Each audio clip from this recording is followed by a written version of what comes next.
Now have you cross your arms on your chest like you were saying before. I'm gonna have you rotate to the right as far as you can. Good, hold right there for me 1 second. Good, back to center. Now rotate to the left as far as you can.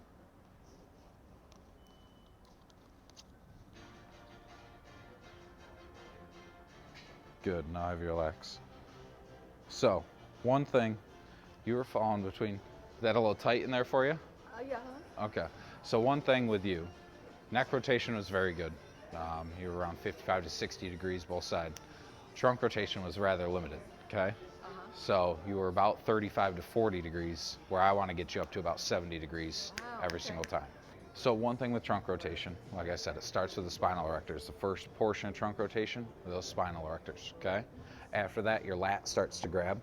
After that, it's kind of the mid-trap area, then rhomboids and rear delts to finish the rotation. So we want to make sure all those are firing properly all the way through.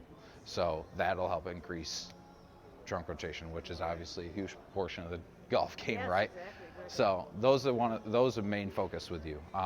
Another thing that most people don't realize is the insertion points of the long head of the tricep, and how that'll help with the golf game also. Because people think to work the tricep, it's just this. Tricep also helps with this motion, right?